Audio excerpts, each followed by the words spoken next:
And now, it's time for another Dice Tower review with Tom Vasel. Hey folks, today we're taking a look at Heroes of Normandie. This is from Iello Games. Now, Iello isn't known for making war games. They're both well known for King of Tokyo and other light games like that.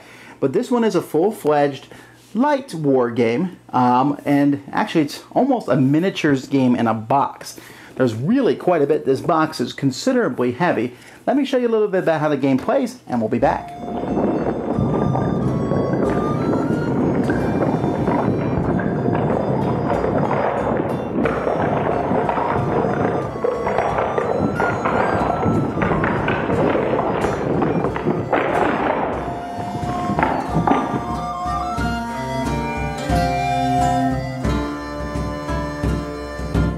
When playing the game, you're going to either use one of the pre-built scenarios in the book. So for example, this here is Saving Private Rex.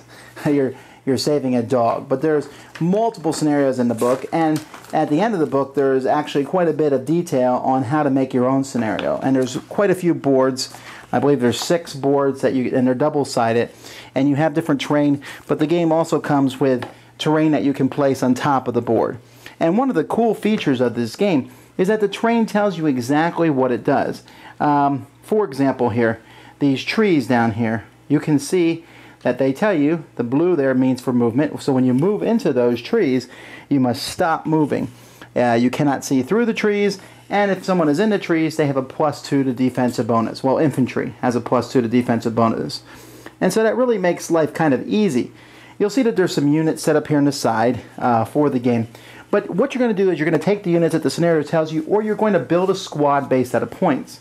Now when you build a squad, what you do is you'll take one or more of these frames here. So you can see here that this rifle platoon is a 70-point frame.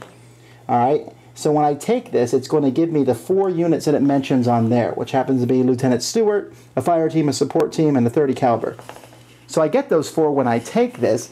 But there's also slots where I can add more things. For example, this adds a rifle squad. I can add extra ammo. I can add Willie's 50 caliber. There's Jeep there.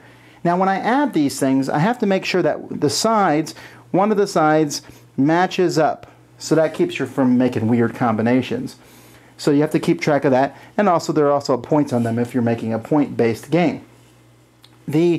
This rifle squad gives me 3 more units. This ammo gives me 3 ammo tokens, which can be used to add 1.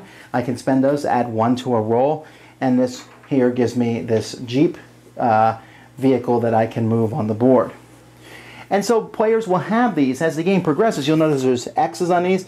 If 3 of these units is destroyed, then I have to flip over this token, and I've given my opponent 7 points. If 2 units from this rifle squad are destroyed, I've given my opponent 5 points. So there's you can have more units, but there's ways for them to get points. Now let's take a closer look at the units themselves. Each unit has a bunch of symbols on, but they're really not that complicated. The arrow here shows how far each unit can move. So you can see for these units here that this Jeep or this motorbike here can move 7, while the fire group next to it can only move 3 when they move. When you're attacking somebody else, you will add the bonus depending on what type of unit that is. This is a light vehicle, so it's purple, and it's 4. And this is infantry, so it's yellow, and it also is a defensive 4. So when this bike attacks infantry, it gets a bonus of +4. When it attacks a vehicle, it gets a bonus of +2. There's also a gray for heavy armor, large tanks and things like that, and those, neither one of these 2 units can attack. So if they were going up against this Sherman, this giant vehicle here, you can see that the Sherman has different armors depending what side you're attacking from, but they're all black, and so the Sherman can't be attacked by these vehicles, but they can attack these guys, but they can attack each other. If you want to attack a Sherman, you would have to bring in some sort of bazooka squad or somebody who can deliberately target a large vehicle. Players will have a deployment zone, and they're going to get a certain number of orders that they're able to use on their turn. The number of orders that you have is based on the number of stars on the units that you've taken. So in this scenario, the Allies have 3 orders that they can take. So they're going to take 3 blocks, numbered 1 to 3, and they're going to take a bluffing block. And each turn of the game, they're going to put these so that only they can see the numbers on them facing towards yourself. On a turn, one player will have initiative. That person will move their number 1 first. So number 1, I can activate him, and then my opponent does his number 1. And then I would do my number 2, and then they would do their number 3. The bluffing doesn't work. However, after everybody has gone, the people who didn't move or an attack, they can move, but they can't attack. Most of the time you'll move, you might have special activation. Some units like this recon team can camouflage themselves and hide, which makes it hard for people to shoot them. Sometimes you'll have a gun that you need to set up.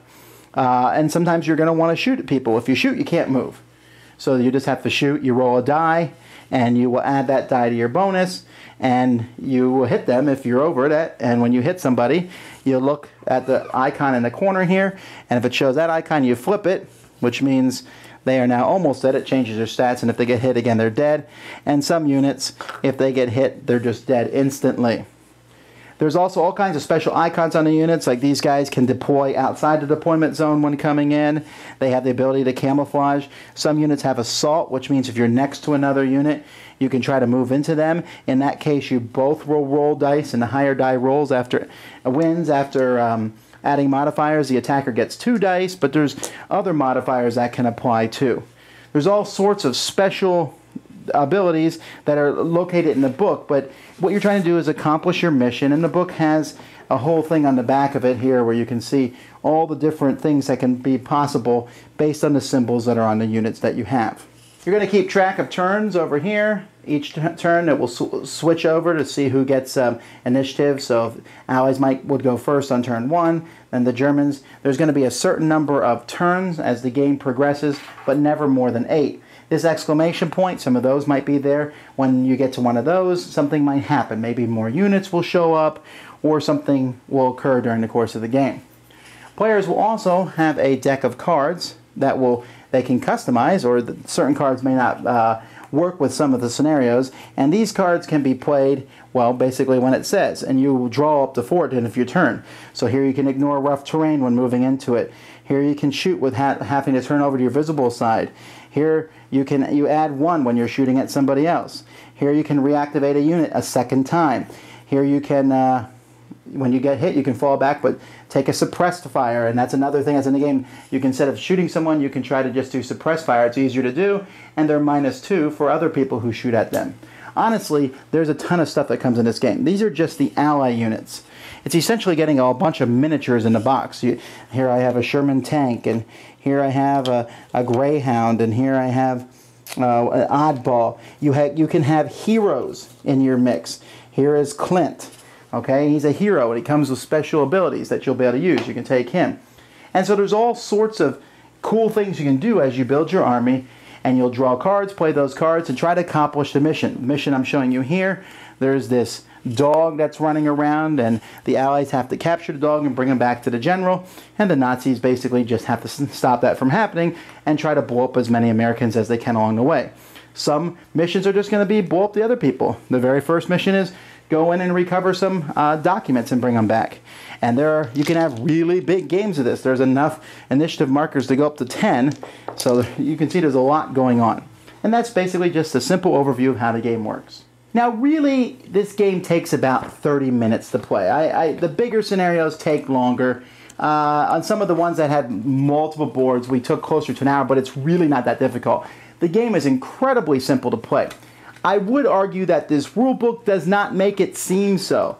I had to read a long time before I could figure out some of the basic concepts, which were essentially, when you take this, you get the units that are on this. That's easy to understand when you say it like that. The rules were not so clear, and I was kind of jumping back and forth between the rules and the scenario book to figure out how to set up just the very first basic mission. Now, once I got it set up, and once we played through that first basic mission, it was like a light bulb clicked on, and we were like, oh, and then the second mission, the third mission, and things made more and more sense. And building your army, but it starts in by talking about building your army, and you're like, okay, then you go to the first mission, and you don't build your army at all there, you just have it. So it was a little confusing, and I think the rule book could have been clearer. That being said, the game itself is very easy. Sure, you'll probably have to look at the rule book for a little bit, you know, when you're looking at the special abilities on your things, but after a while, it's pretty obvious what they do. You know, everyone, you know what an assault does. You roll dice, you do this. You know, when you shoot, that guy can go into cover, etc. And this game really allows for some tactical maneuvering around here. I've used the phrase several times now, miniatures game in a box, but it really is.